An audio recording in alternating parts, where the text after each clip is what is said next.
Welcome, everybody. We are here today with Théo Verprat from France.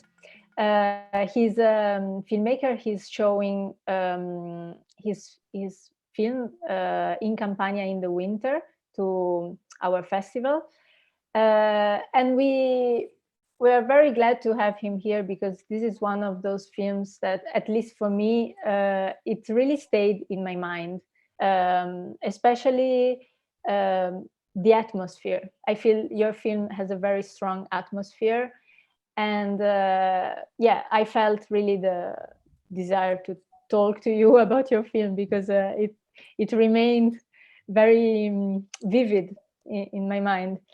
And so maybe let's start. The first question is very simple. I'm just curious to know how did the idea for this film came to you? How the process started? Okay, well, thank you, Laura, to welcome me. Well, the film became because I went to Naples several times, and I was very fascinated by the relationship in this city between life and death, because death is everywhere in the city. For example, you can see pictures of died people on the streets, and it's like when you step on the street, when you walk on the street in Naples, you can feel a mix between life and death. It's like there is no place for death, like symmetry. There is symmetry, but in the cities I know, the urbanism make a difference between the place for the death and the place for the life. In Naples, it's mixed. So it's a relationship very interesting because it's a way to accept death. It's a way to watch death in the eyes in a way, you know. So the idea became because of this feeling. I don't know where the way to accept death is from. Maybe it's because Naples it's near by a volcano, and Naples can be destroyed at any moment because the volcano can explode, you know. So I don't know if it's because of that or because of the culture or something, but it's this feeling who motivated the movie. It's very interesting. Yeah, it's probably, I also was thinking about the presence of the volcano. And it's also, I would say, a kind of death that is very much related to the relationship with the natural elements, with the earth. Like it's a kind of death that in case it would be caused by something that it goes beyond the human control or the human possibilities to decide about their own life. So it's interesting, and this aspect of somehow surrendering to nature and to life is very present in your film, especially in the end. I felt with that poem that you put. Yeah. Yeah. Well, yeah, I wanted to. Maybe it's an aesthetic part of the film. I wanted to use the natural elements like fire and water because it's like it's a representation of this mix between life and death. Maybe it's like there are opposite elements, and I wanted to create something like maybe with with very basic and natural stuffs, you know. Uh, Also, the colors I chose to colorate the movie are like very primary, like the primary colors. So it was aesthetic choice maybe. Yeah. No, it's interesting. And what I thought also, I don't know if it's really related somehow, but I saw that this film was finished in 2020. I don't know if probably the shooting was happening before. I don't know how long the process was, but it made me think about that period in which for sure everyone more or less in different ways, but we all have had a relationship with death, and also with the impossibility of humans to control nature and to control something that is bigger than them, no? So Yeah. it's interesting also, I guess maybe what we were all living in that period also helped you to come to compose this film, probably. Yeah, of course, it was like it. Well, it was a coincidence actually because I started the process before the pandemic and stuff like that. But of course, it was like maybe a funny, if I can say, coincidence because yeah, there is a direct relationship between what I'm trying to write and to yeah to speak about and the situation in this period. And I think this question about maybe the end of the world, of the way that nature and the yeah and the world is above us is a question I heard about a lot for a long time because of the ecological situation, because of the question human are thinking about for years, you know. So it's a coincidence, but this question is here for a long time. So yeah, it was an influence, yeah, of course. Yeah, yeah. And what I find also interesting is the fact that in the end, I mean, at least this is what I felt from the poem that you put in the end. There is also a feeling of liberation in this surrendering to the mystery and to nature. Like the voice who is speaking in the end says, "I'm happy to not know." Yeah. So I think, I mean, from your film, I feel a sort of happy ending, or really a process, a cathartic process that then leads to a liberation. Yeah, it's a way to accept death, you know. It's like, okay, stuff can finish. We all will die, you know. So but it's a way to accept that. And that's the feeling I really felt in Naples, and it's very peculiar for me because for me the way to mix the way they mix life and death in the city, for me it's a real way to accept that, to watch it in the eyes and say, okay, we're gonna die, but life is like that, and there is no life without death, so let's celebrate that, you know. Let's accept that. And for me it's very beautiful, like, and I wanted to yeah to think about that and create a film about that. Yeah, yeah, thank you. It's very interesting. And I mean, I think, even though your film was not born as a film about the pandemic that we have lived, or was not born because of that, because you were already working on it, I felt in the end, as I've seen so many films talking about this last period, the pandemic, in the end, I felt probably your film is one of those which is talking also about the period that we are living, but in a way that becomes universal, and that can be can speak to every human in every moment, in every period of the history, because it's really taking this idea of a cataclysm that can come at any time, can be a pandemic, can be a volcano, and then it's bringing it to another level. So this is something I really liked, because it's really a film that can speak to anyone in any moment. It's really speaking about the human condition somehow. Yeah, thank Yeah. you very much. Thank you for the Um, yeah. So yeah, now I would like to ask you something about going more in the detail of the images, because I was also very impressed by um, the mixture, the dialogue that you create between images and sounds and the narrative voice. In your film, we have very um, blurry and noisy images, like a little bit low quality images, but this low quality helps the images to become less realistic and more um, dreamy, I would say.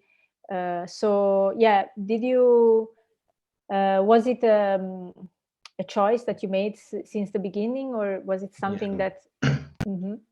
Yeah, I used the DV camera, which is like a little camera, like camera from the 90s, or from the 90s, with a little cassette. I don't know how to say in English, but it's like old camera. Mm-hmm. And what I like in this kind of images, it's like they are. In this case, the idea was to create in the process of filming, to create a feeling of images was dying. They are like between life and death as well, because they are, well, I like the texture. I like pictorially what they say, the images, but I mean, it's I wanted to create this feeling that the images are dying as well. They are like almost dying. We can't really see what they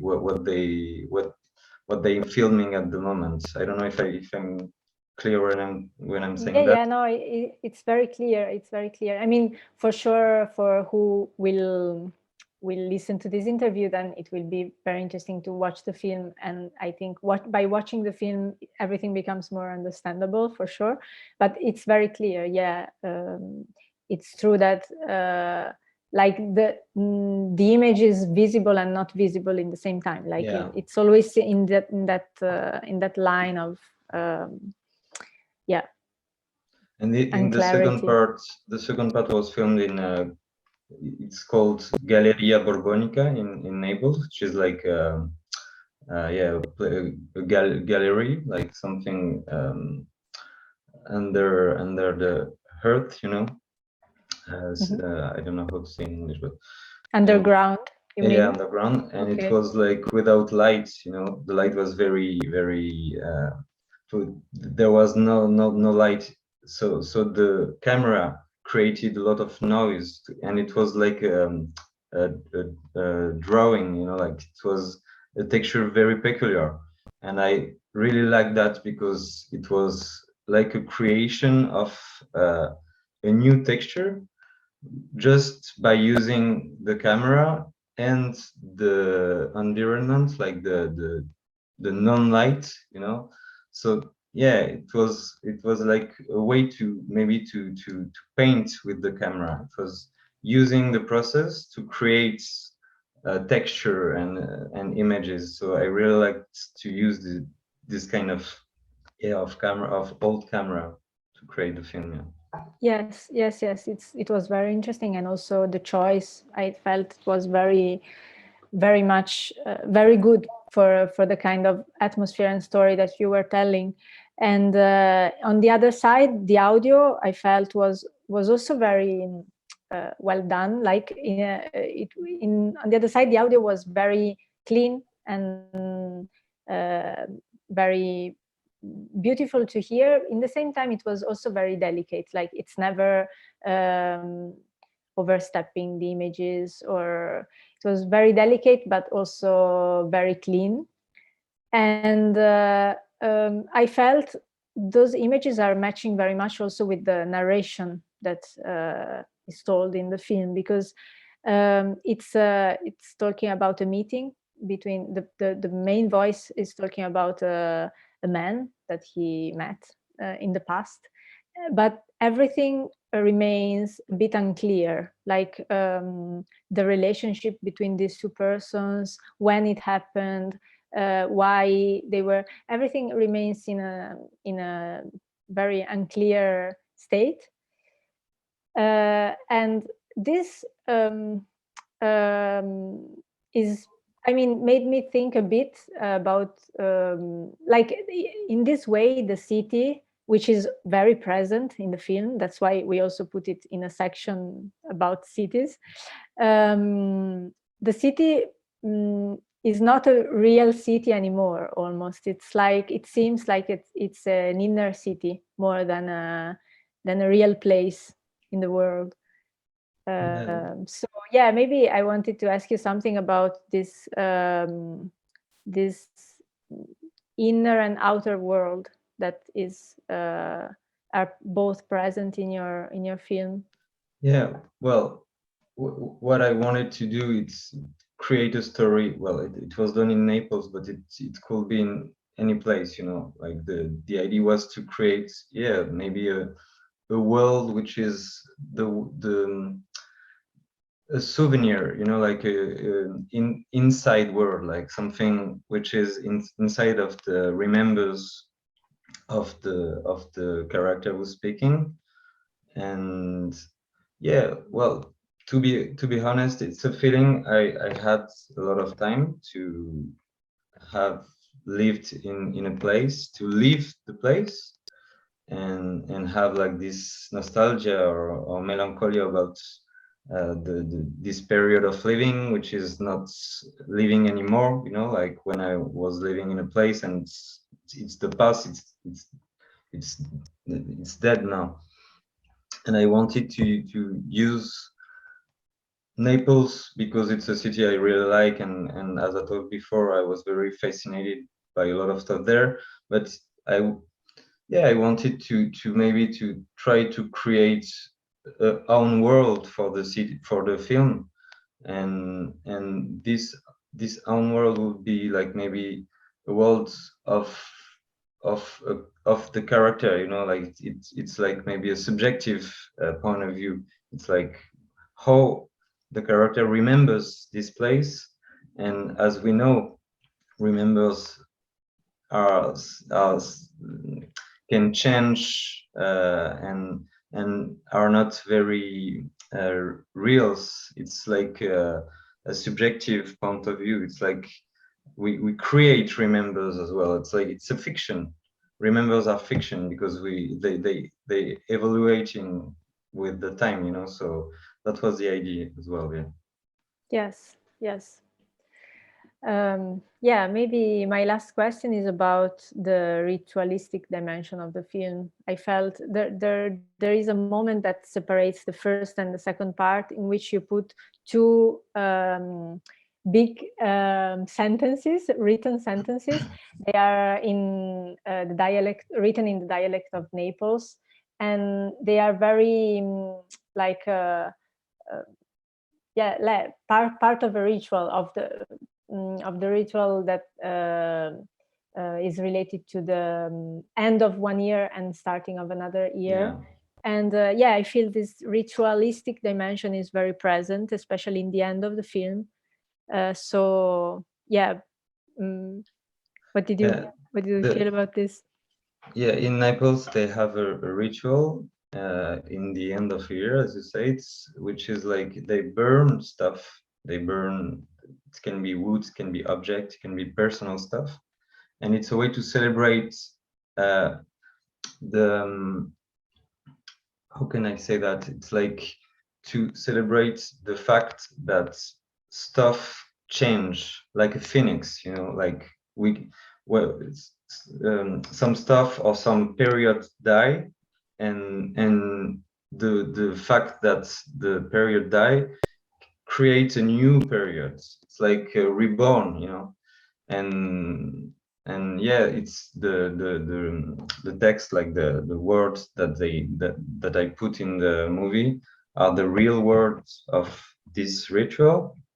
And it means, it's my interpretation, but it means like uh, let us reborn. We can accept that stuff die, and it's because stuff die that we can reborn, that we can be that life can keep going, you know. And I think it's very beautiful. It's like another way to accept death. It's like, Yes, yeah, yes. It's probably what we the kind of ritual that we all need in this moment. I think I feel. Yeah, you also talk. You also mentioned Buto at a certain moment to describe the character, yeah, and that's also what Buto dance is about. And so exactly. it's yeah, no, it's really a film that I feel um, is really speaking very much in this moment. I mean, probably is a film, as I said, that could speak to humans in every moment, but in this period, I feel is really is really strong and speaking very much. So yeah, I'm glad to have your film in the selection, and I hope who listen to this interview will, I mean, the Swedish ones who are here will come and see it. And for the others, it will be online in the next days for a very short period. Or anyway, if you listen to this interview later, I mean, I hope people will have the occasion to watch it. Just follow the path of of Theo's film and try to watch it. And okay, is there anything more that you want to talk about, or? No, well, thank you very much for invite me and invite the film. And now, if you have any question, you feel free. But I don't know. No, I think I'm also okay with the questions, and yeah, the film speaks for itself in the end. So, but it was very nice to meet you and to be able to talk with you. Thank you very much It was for. very nice as well. Thank you, Laura. Great. Bye, Theo. Bye. Nice to meet you.